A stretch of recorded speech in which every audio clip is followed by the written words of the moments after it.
जय श्री राम। काकुसुर जी कह रहे हैं कि भगवान शिव की कृपा से मुझे पूर्व जन्मों की बातें याद रहती है और मैंने बहुत से शरीर धारण किए। आगे कह रहे हैं, सुनिए। त्रिजग देव नर जोई तनु धरऊँ, तहाँ तहाँ राम भजन अनुसरऊँ, एक सूल मोहि बिसर न काऊ, गुर कर कोमल शील सुभाऊ। काकुसुर जी कह रहे हैं, हे गरुण जी, तिर्यक योनि अर्थात पशु पक्षी देवता या मनुष्य जो भी शरीर धारण करता, वहाँ वहाँ उस शरीर में मैं श्री राम जी का भजन जारी रखता। इस प्रकार मैं सुखी हो गया, परंतु एक शूल मुझे बना रहा, मुझे एक कष्ट हमेशा बना रहा, वो ये कि गुरु जी का कोमल सुशील स्वभाव मुझे कभी नहीं भूलता। अर्थात मैंने ऐसे कोमल स्वभाव दयालु गुरु का अपमान किया, यह दुख मुझे हमेशा बना रहता है। चरम देह द्विज कह मैं पाई, सुर दुर्लभ पुराण श्रुति गाई, खेलऊँ तहूँ बालकन मीला, करऊँ सकल रघुनायक लीला। हे गरुण जी, मैंने अंतिम शरीर ब्राह्मण का पाया, जिसे पुराण और वेद देवताओं को भी दुर्लभ बताते हैं। मैं वहाँ ब्राह्मण के शरीर में भी बालकों में मिलकर खेलता तो श्री रघुनाथ जी की ही सब लीलाएं किया करता। प्रौढ़ भये मोहि पिता पढ़ावा, समझऊँ सुनऊँ गुनऊ नहीं भावा, मन ते सकल वासना भागी, केवल राम चरण लय लागी। हे गरुण जी, सयाना होने पर जब मैं बड़ा हो गया तो पिताजी मुझे पढ़ाने लगे। मैं समझता, सुनता और विचारता, पर मुझे पढ़ना अच्छा नहीं लगता, पढ़ने में मेरा ध्यान नहीं लगता था। मेरे मन से सारी वासनाएं भाग गई थी, केवल श्री राम जी के चरणों में मेरी लव लग गई, अर्थात मेरी प्रीति लग गई, मेरा उसी में ही रुचि बनी रही।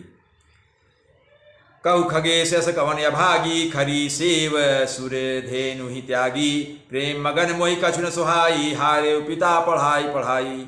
हे गरुण जी, कहिए ऐसा कौन अभागा होगा जो कामधेनु को छोड़कर गदही की सेवा करेगा, अर्थात कोई नहीं होगा।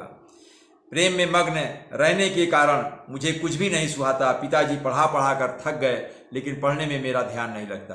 पढ़ने मेरी रुचि में, पढ़ने के प्रति मुझ में रुचि ही नहीं उत्पन्न हुई। मैं भगवान की कथाओं को सुनना चाहता था और उन्हीं की भक्ति में मेरा मन लगा था। भय काल बस जपितु माता, मैं बन गयूँ भजन जन त्राता, जहाँ जहाँ विपिर मुनीश्वर पाऊँ, आसम जाय जाय सिर नामऊँ। जब पिता और माता काल वश हो गए, अर्थात मृत्यु को प्राप्त हो गए, तब मैं भक्तों की रक्षा करने वाले श्री राम जी का भजन करने के लिए वन में चला गया। वन में जहाँ जहाँ मुनीश्वरों के आश्रम पाता, वहाँ वहाँ जाकर उन्हें सिर नवाता। मैं वन में चला गया और जहाँ जहाँ ऋषिगण मुनि लोग रहते, उन्हें मैं नमन करता, उनको अपना सिर नवाता, उनको प्रणाम करता और उनसे भगवान राम की कथाएं सुनने के लिए कहता और मुझे सुनाते रहते। बूझऊँ तिनई राम गुण गाहा, कहाँ सुनऊँ हर सिद्ध खगनाहा, सुनत फिरऊँ हरि गुण अनुबादा, अव्याहत गति शंभु प्रसादा। हे गरुण जी, उनसे मैं अर्थात उन मुनीश्वरों से, ऋषियों से मैं श्री राम जी के गुणों की कथाएं पूछता, वे कहते और मैं हर्षित होकर सुनता। इस प्रकार मैं सदा सर्वदा श्री हरि के गुणानुवाद सुनता फिरता। शिव जी की कृपा से मेरी सर्वत्र अबाधित गति थी, अर्थात मैं जहाँ चाहता वहीं जा सकता था। शिव जी की कृपा थी, मुझे वरदान था कि मैं बिना रोक टोक के, बिना किसी अड़चन के, बिना किसी बाधा के मैं कहीं भी जा सकता था। छूटी त्रिविधि गाड़ी, एक लाल सा उड़यति बाढ़ी, रामचरण बारी जब देखऊँ, तब निज जन्म सफल करी लेखऊँ। मेरी तीनों प्रकार की, अर्थात पुत्र की, धन की और मान सम्मान की गहरी प्रबल वासनाएं छूट गई। मेरा पुत्र कि मुझे पुत्र हो या धन मिले या सम्मान मिले, ये जो वासनाएं थी, ये तीनों प्रकार की प्रबल वासनाएं मुझसे मुक्त हो गईं। मेरा इनमें ध्यान नहीं रहा और हृदय में ये भी एक अत्यंत लालसा बढ़ी, एक ही इच्छा बढ़ी कि श्री राम जी के चरण कमलों के दर्शन करूं, तब अपना जन्म सफल पाऊं। मैं सोचता था भगवान राम के दर्शन मैं आंखों से करूं, तभी मेरा जन्म सफल होगा। जय पूछऊँ सोई मुनियस कहाई, ईश्वर सर्वभूतमय हाई, निर्गुण मत नहीं मोहि सोहाई, सगुण ब्रह्मरति उरे अधिकाई। जिनसे मैं पूछता वे ही मुनि ऐसा कहते कि ईश्वर सर्वभूतमय है, सभी प्राणियों में ईश्वर है, सब जगह है, सर्वव्यापक है। यह निर्गुण मत मुझे नहीं सुहाता था, हृदय में सगुण ब्रह्म प्रीति बढ़ रही थी। काकुसुर जी कह रहे हैं, मैं सगुण ब्रह्म को देखना चाहता था, अपनी आंखों से भगवान राम को देखना चाहता था, भगवान को देखना चाहता था, ब्रह्म को देखना चाहता था, लेकिन वो निर्गुण ब्रह्म की बात करते थे मुनि लोग।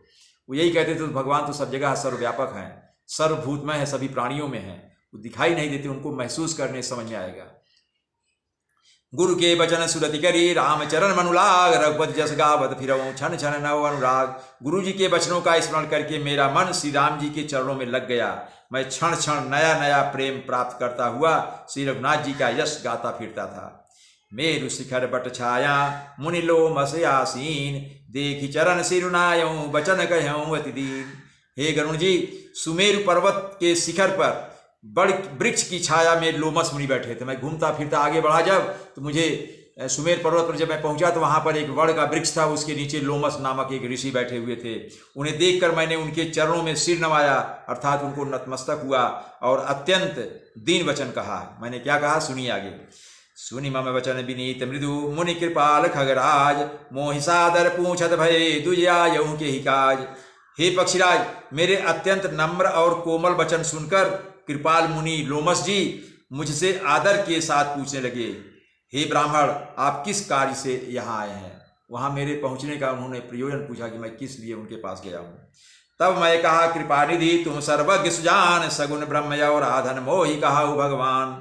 तब मैंने लोमस ऋषि से कहा, हे कृपानिधि, आप सर्वज्ञ हैं और सुजान हैं। हे भगवान, मुझे सगुण ब्रह्म की आराधना की प्रक्रिया बताइए कि सगुण ब्रह्म की आराधना कैसे मैं करूं कि मुझे ब्रह्म दिखाई दें, सगुण आकार रूप में, रूप में मुझे दिखाई दें। जय श्री राम।